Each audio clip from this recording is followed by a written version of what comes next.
안녕하십니까. 대한민국의 나라 만들기 역사 강의가 오늘 마지막입니다. 오늘 마지막으로 생각해 볼 주제는 박정희의 정신세계, 그렇게 잡아봤습니다.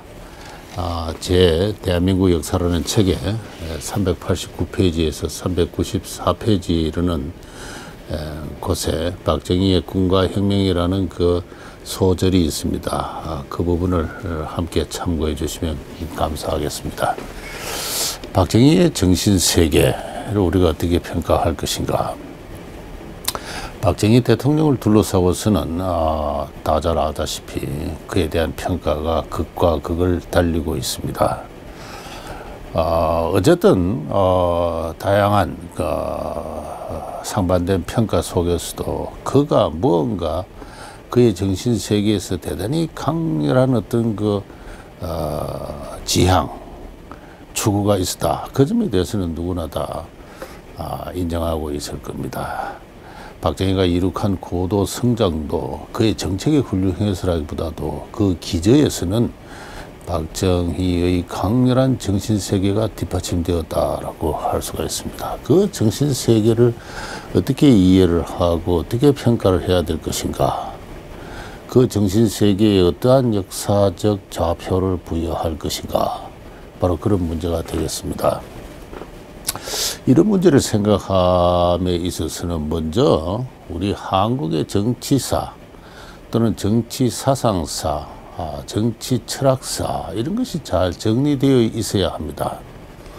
우리가 특히 그 역사적으로 큰 영향을 남긴 정치가를 평가할 때는 그와 같은 어떤 그 정리된 정치 사상사를 전제를 해야 됩니다. 그러나 불행하게도 우리 한국의 정치학은 아직 그와 같은 그런 체계적인 어떤 인식을 우리에게 제공하고 있지 않습니다. 저는 정치 철학이라든가 정치사 전공이 아니기 때문에 어디까지나 제 개인적인 생각으로서 하나의 시론적인 그동안의 제 생각을 말씀드려 보겠습니다. 한마디로 이 박정희 정신세계는 19세기까지 우리 한국인들의 정신세계와는 매우 상이하다. 일단 그 점을 전제를 할 필요가 있습니다. 그리고 그에 관한 한 또 누구도 쉽게 이의를 제기는 할 수는 없을 것이다 라고 생각을 합니다. 19세기까지 조선왕조 시대를 지배한 정치 철학은 조선성리학이었습니다. 이 조선성리학의 정신세계가 어떠한 것인가를 알기 위해서 잘 알려진 사례입니다만은 한 가지만 말씀드리겠습니다. 저도 몇 차례 여러 곳에서 자주 거론하는 이야기입니다. 1908년 1월입니다. 조선왕조가 대한제국이 망해가고 있었던 때입니다. 13도 어병이 조정이 되고 총대장 이인영의 지휘하에서 서울로 진격작전을 개시했습니다. 어병군이 서울 근교 30리에 이르렀을 때입니다. 이인영 어병총대장의 아버지가 돌아가시다는 소식이 군영에 날라왔습니다. 그 소식을 듣고 이인영 어병대장은 하늘이 무너졌다. 천붕, 하늘 천자, 무너질 붕, 하늘이 무너졌다 하면서 자기 고향으로 돌아갔습니다. 그에 따라서 어병도 해산되고 말았습니다. 저는 이 사건을 아주 오래전 대학원 시절에 접하고 나서 어떻게 이렇게 무책임한 사람이 있을 수 있는가 라고 생각을 했습니다. 그러나 저의 조선시대에 대한 이해가 깊어짐에 따라서 이인영 씨는 그 시대의 상식에 따라서 그 시대의 상식적인 도덕에 따라서 매우 자연스럽게 행동했고 그 행동에 대해서 당시에 어느 누구도 비난을 할 수는 없었다는 사실을 알게 되었습니다. 한마디로 말해서 조선왕조 시대에 오늘날 우리가 감각하고 있는 국가라든가 민족이라든가 하는 이와 같은 커다란 공적 범주나 개념은 존재하지 않았습니다. 그 점을 좀 더 자세하게 설명을 드리면은 조선 성리학의 공과 사는 오늘날의 그것과 아주 상이합니다. 조선 성리학의 공이라 하면은 그는 공리가 됩니다. 공리, 공적인 이치, 의리라 그럽니다. 임금에 대해서 충성하고 아버지에 대해서 부모에 대해서 효도하고 어른에 대해서 공경하고 아래 사람에 대해서 자비로워야 한다 하는 이 충효제자라는 그 공적 도덕, 바로 그것이 의리, 그것이 바로 공의 세계를 구성하고 있습니다. 반면에 사라는 것은 어디까지나 사욕 또는 사기라서 나쁜 겁니다. 그건 억압되어야 되는 것입니다. 정욕, 일신의 아내만 생각하고, 그래서 부모에게 불효하고 임금에게 불충하고 이와 같은 것이 삽니다. 따라서 조선 왕조 시대에 오늘날과 같은 이 사건의 주체로서, 사적 권리의 주체로서 개인이라는 범주는 존재하지 않습니다. 이 조선 왕조 실록을 쭉 찾으면요, 공과 사의 관계에 대해서 이공멸사라는 그와 같은 표현이 가끔 나옵니다. 바로 제가 적어 왔는데요. 공으로서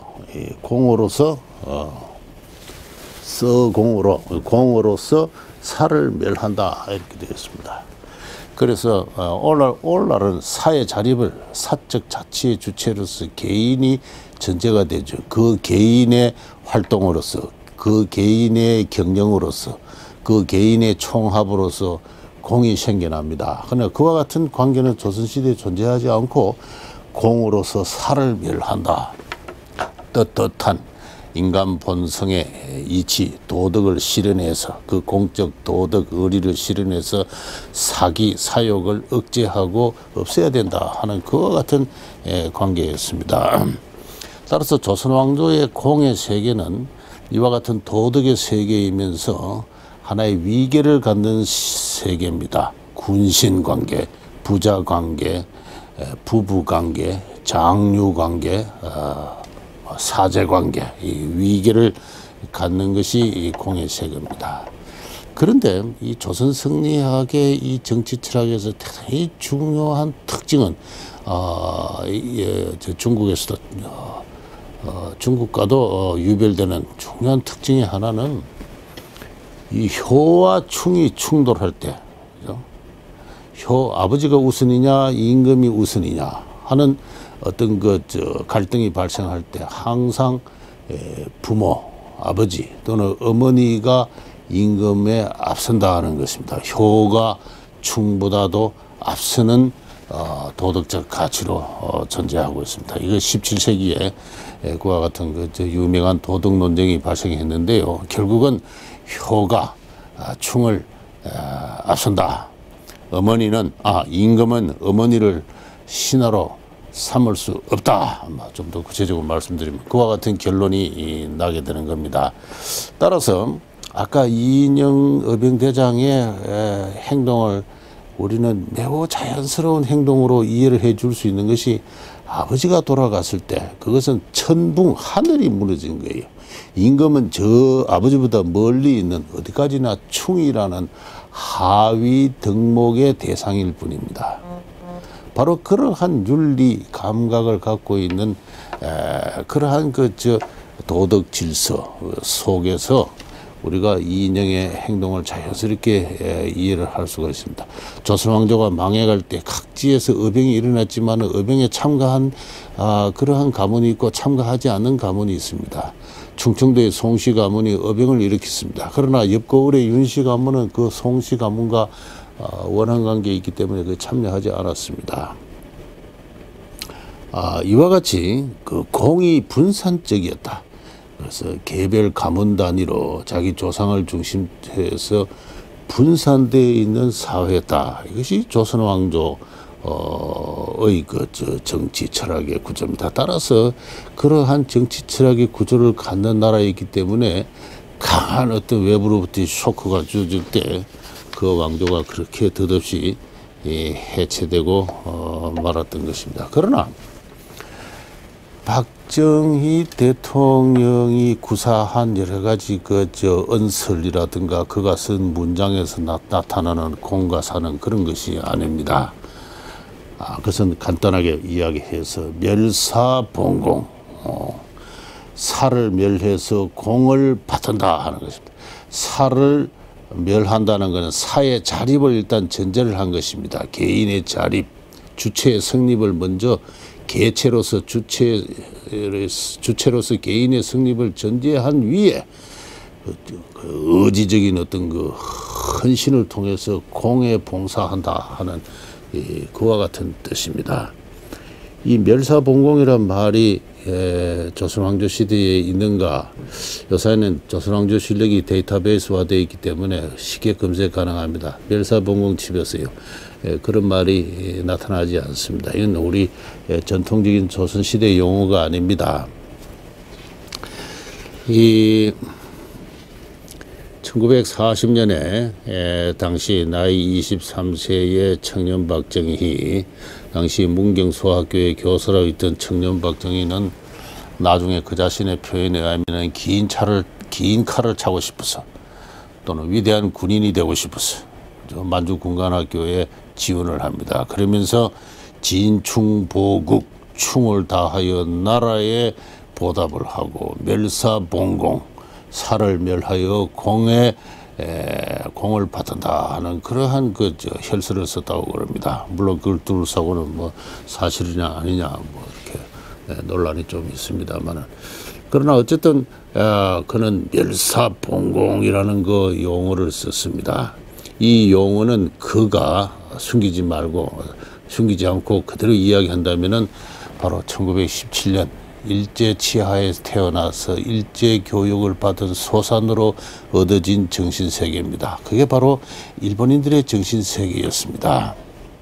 일본인들은 개인을 죽여가지고 국가에 보답을 한다, 또는 국가의 상징으로서 천황에 충성을 한다.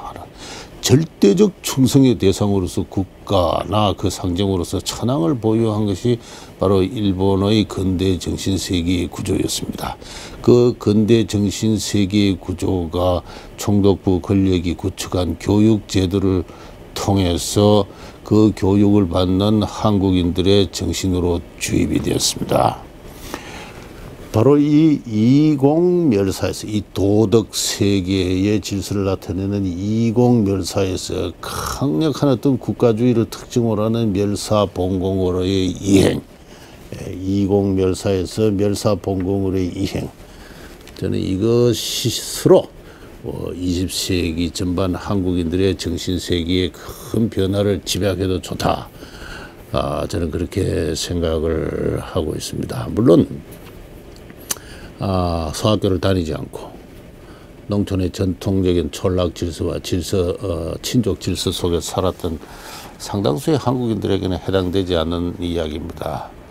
그들은 여전히 전통 성리학의 윤리 속에서 살았고 그러한 감각을 가졌습니다. 국가가 뭔지, 민족이란 뭔지 그 말도 들어보지 못한 채 45년 해방을 맞은 것이 당시 대부분의 한국인이었습니다. 그러나 신식 교육을 받고, 그리고 관료제, 군인, 그 다음에 근대적인 어떤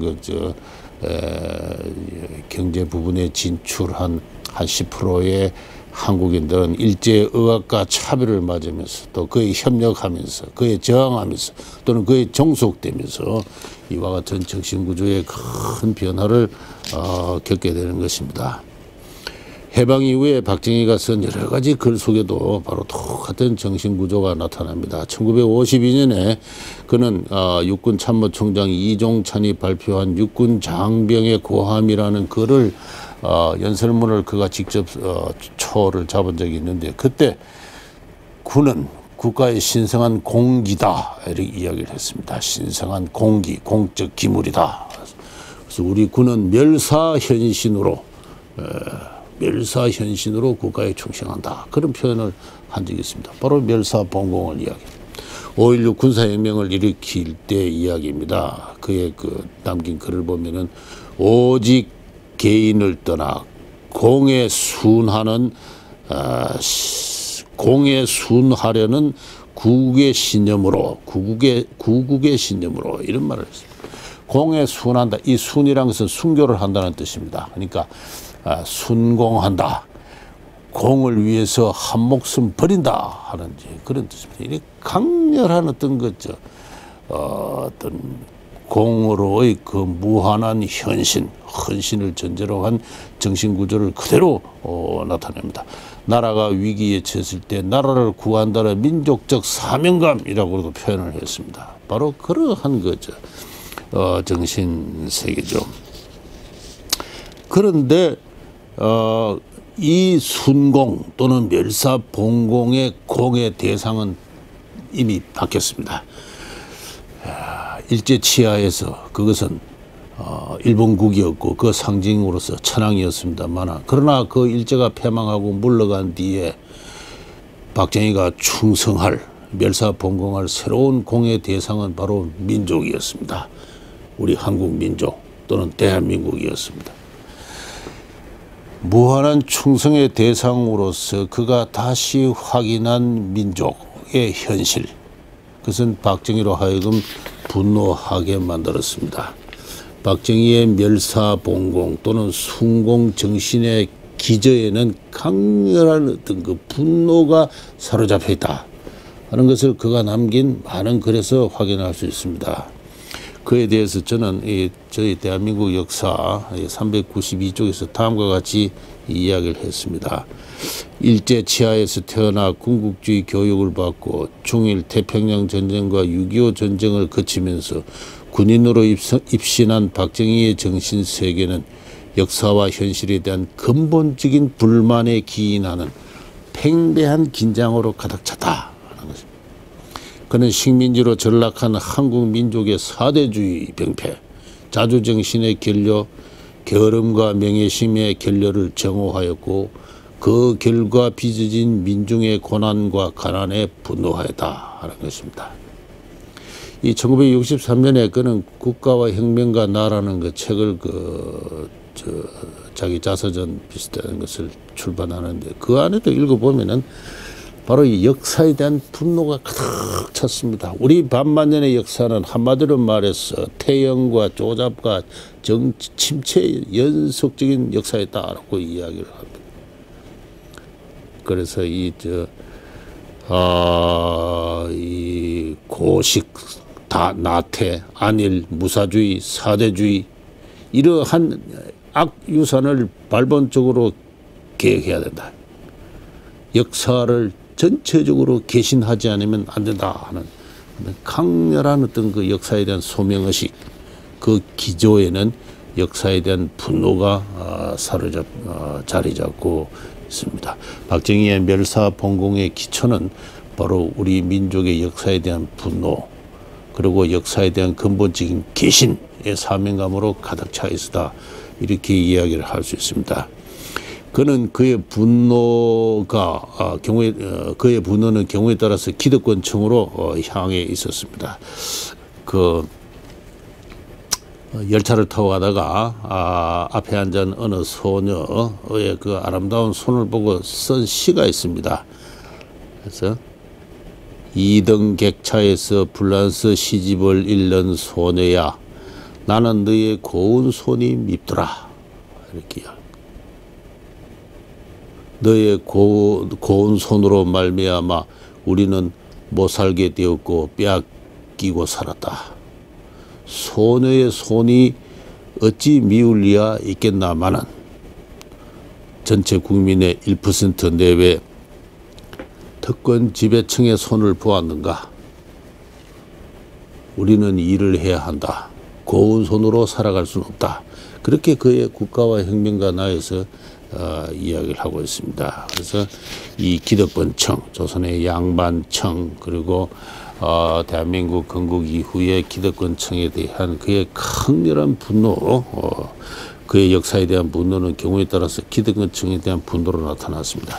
지난 시간에 제가 말씀드렸듯이 새마을 운동은 근본적으로 어떤 인간의 협동을 통한 새로운 공동체 건설을 추구하는 것이었다고 했는데, 바로 그러한 그의 정신은 바로 이와 같은 그 기득권층에 대한 어떤 분노에 전제하는 어떤 새로운 공동체 사회의 모색이었다, 그렇게 이야기를 할 수가 있습니다.